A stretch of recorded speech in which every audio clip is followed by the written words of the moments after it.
पिछली 18 जनवरी को कोरा रेंज के डोंगरकट्टा की पहाड़ी पर एक वन कर्मी पर भालू ने हमला कर दिया था। उस वन कर्मी की घटना के 1 महीने 10 दिन बाद अनायास मौत हो गई। जानिए क्या है पूरा मामला। आप लोकल न्यूज़ देख रहे हैं और मैं हूं राजकुमार दुबे।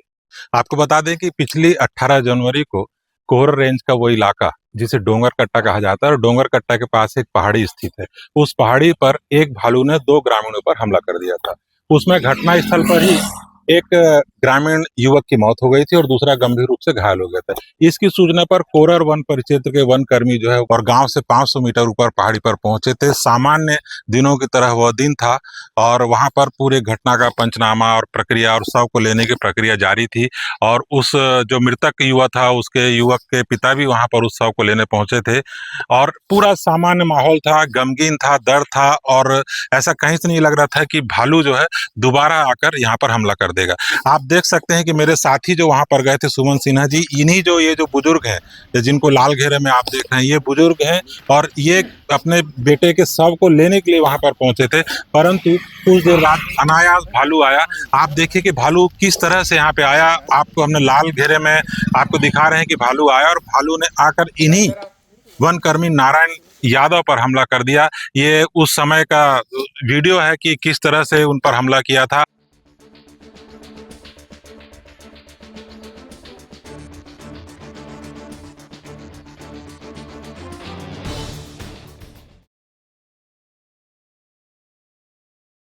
और उस समय हम जो वहां पर लोग मौजूद थे उन्होंने बहुत भालू के ऊपर वार किए पत्थरों से, लकड़ियों से। उसके बाद थोड़ी देर के लिए भालू ठिठका और उन्होंने इन नारायण यादव को वहां पे छोड़ा।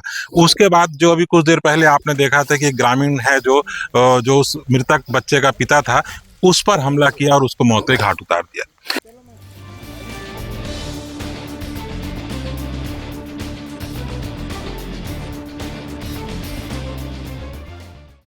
हम बड़े असमंजस की स्थिति में असहजता से बड़े दूर मतलब बड़ा बेकार रास्ता था, पत्थरों का, चट्टानी था, उसको लेकर हम घायल नारायण यादव को लेकर नीचे पहुंचे थे। फिर भानबेड़ा के अस्पताल में उनका इलाज किया गया। वहां से बेहतर इलाज के लिए उन्हें राजधानी भी भेजा गया। ये राजधानी के अस्पताल की तस्वीरें हैं, वहां पर देखिए आप कि किस तरह से इनका इलाज हो रहा है और बहुत स्वस्थ हो गए थे ये नारायण यादव जी। उसके बाद जब वहां से छुट्टी हुई तो अपने घर जो हलवा के पास उनका गांव है वहां पर भी आए, वहां पर स्वस्थ थे और कुछ दिनों में कुरर में अपनी ड्यूटी को ज्वाइन करने वाले थे। अचानक जो है मंगलवार की शाम को उनको कुछ असहज लगा। उन्होंने अपने परिवार वालों से कहा कि मुझे असहज लग रहा है, चेक करा दो। और उनको चेक कराने के लिए चारामा के अस्पताल लाया गया। जैसे ही वे अस्पताल पहुंचे वहां डॉक्टरों ने कह दिया कि इनकी तो मौत हो गई है। इस घटना के पता चलते ही पूरे वन विभाग के महकमे में शोक की लहर फैल गई, सब मातम में छा गए क्योंकि बमुश्किल तो इन्होंने अपनी जान बचाई थी। भालू के बहुत भयानक हमले से ये बचे थे और सबको उम्मीद थी कि ये शीघ्र जल्दी स्वस्थ होंगे और अपने काम को फिर से चालू करेंगे, परंतु नियति को कुछ और ही मंजूर था। आप देख सकते हैं गमगीन वन विभाग का महकमा है और पूरे आला अधिकारी यहाँ पर पहुंचे हुए हैं और उन्हें श्रद्धांजलि अर्पित कर रहे हैं। और पहली बार कांकेर जिले में देखा जा रहा है कि उन्हें एक सम्मान पूर्वक विदाई दी जा रही है क्योंकि उनके बीच का एक व्यक्ति अपने कर्तव्य पथ पर अपने कर्तव्य को निभाते निभाते अपनी जिंदगी को गंवा बैठा और जो है उसकी जिंदगी समाप्त हो गई। और वन विभाग में एक ऐसा व्यक्ति था जो बहादुर कहा जा सकता था।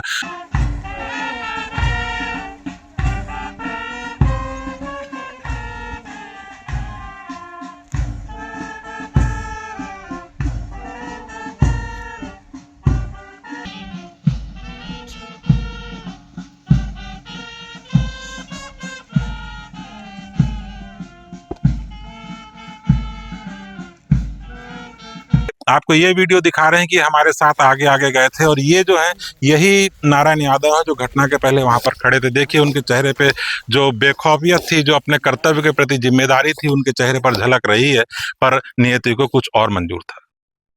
ये कोरर वन परिक्षेत्र के रेंजर हैं मनीष जैन जी। ये भी घटना के समय हमारे साथ वहीं पर मौजूद थे और ये भी लकड़ियों से भालू पर हमला कर रहे थे। बहुत इन्होंने बहादुरी का काम किया था और इन्होंने भी इस घटना पर बड़े मुश्किल से 2 शब्द कहे हैं। बड़े भावुक हैं, बड़े दुखी हैं इनकी मौत पर।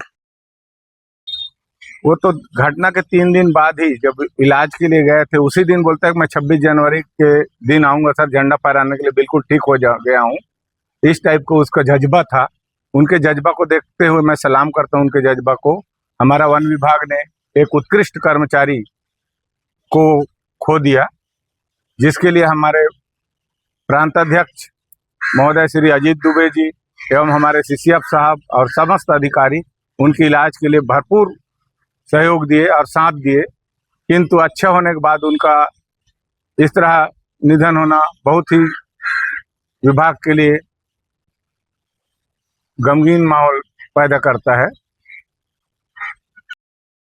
मैं शासन से मांग करता हूं कि नारायण यादव को वनपाल को शहीद का दर्जा दिया जाए, क्योंकि वर्दी में रहते हुए कार्य अवधि और कार्य के समय हम लोगों के समक्ष में ऐसा भालू के द्वारा उनका वारदात हुआ है, इसलिए शहीद का दर्जा दिया है। वर्दी में था, ड्यूटी के पीरियड में हुआ है।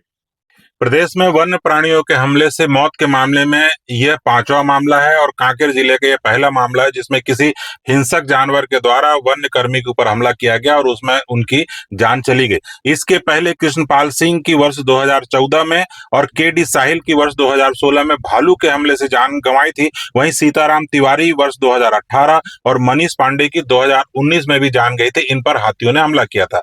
इन चारों को वन विभाग के द्वारा शहीद का दर्जा दिया गया है। इसी सिलसिले में कांकेर जिले के वन कर्मी भी स्वर्गीय नारायण यादव को शहीद का दर्जा देने की मांग कर रहे हैं। अब समय बताएगा कि विभाग इस बारे में क्या सोचता है और इन्हें शहीद का दर्जा कब देगा। स्वर्गीय नारायण यादव के निधन पर लोकल न्यूज परिवार से भी हम उन्हें श्रद्धांजलि अर्पित करते हैं। साथ ही उनके परिजनों से यह कहते हैं कि आपके परिवार का एक सदस्य बिछड़ा है, परंतु एक संदेश देकर इस दुनिया में गया है कि कर्तव्य अपने जीवन से बड़ा होता है। उनका बलिदान वन विभाग के सैकड़ों लाखों कर्मचारियों को एक सीख देके गया है। उसकी सीख से वन विभाग क्या सीख लेगा और सुरक्षा के क्या उपाय करेगा, यह आने वाला समय बताएगा। बने रहिए लोकल न्यूज के साथ।